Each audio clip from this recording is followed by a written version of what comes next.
Magandang gabi Pilipinas, sa detalye ng ating mga balita. 15 sundalo ang nasawi at 29 ang nasugatan sa gitna ng nagpapatuloy na operasyon ng mga sundalo laban sa bandidong Abu Sayyaf Group. 30 naman ang nalaga sa hanay ng mga bandido kabilang ang 2 sub-leader ng grupo.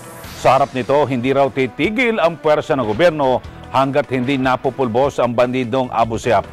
Ang detalye sa report ni Mar Gabriel. Nakahapmas na ang watawat sa loob ng Kampo Aguinaldo at sa lahat ng kampo ng militar sa buong bansa bilang pagluluksa sa pagkamatay ng 15 sundalo sa nangyaring bakbakan sa Patikul, Sulu. Sa inisyal na report, bago ito 2 engkwentro ang naganap sa Barangay Kutong, Talipaw, Sulu, kung saan una nang lalagasan ng mga bandido. Pero pasado alas 4 ng hapon, muling nakasagupa ng mga sundalo ang mas maraming bilang ng bandido sa Barangay Maugay, Patikul, Sulu. It was an encounter. Talagang nagkaharap sila. Talaga lang marami yung makapal yung kalaban na na-enkwentro ng mga tauhan natin. Ang mga 120 ang estimated bilang heavily armed Abu Sayyaf terrorists ang nakabangga ng ating mga tropa doon. At masasabi natin na talagang nagkaroon ng matinding labanan. Ang mga sundalong nasawi ay mula sa 35th Infantry Battalion ng Philippine Army na kinabibilangan ng 1 second lieutenant, 1 staff sergeant, 1 sergeant, 4 na corporal, 7 private first class at 1 private. Base sa ulat, 2 sa mga ito ang pinugutan ng ulo. Sugatan din sa bakbakan ang 29 sundalo na dinala na sa headquarters ng Western Mindanao Command sa Zamboanga. Tanggap nila ito na ganito, meron tayong mga insidente na mamamatayan tayo ng tropa, mawuwundidan tayo ng mga kasamahan natin.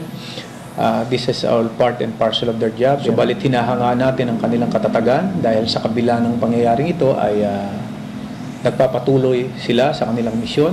Sa nangyaring bakbakan, umabot naman sa 30 ang nasawi sa hanay ng mga bandido, kung saan 10 sa mga ito ang kasama sa body count ng AFP. Base pa sa intelligence report, 2 sa mga nasawing bandido ang sub-leader ng Abu Sayyaf Group. The specific order of the Chief of Staff is to continue and to press on. What we are experiencing now is a temporary setback para sa atin.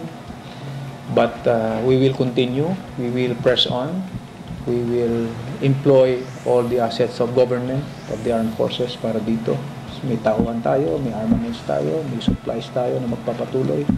So, we are hopeful na in the end, and we should be, in the end, the one victorious. Sa ngayon, mahigit sa 400 miyembro ng Abu Sayyaf Group pa ang hinahabol ng militar. Pero gate nila, hindi sila titigil hanggang sa tuluyang mapulbos ang mga bandido. Para sa Eagle News, Mar Gabriel, I'm One with 25.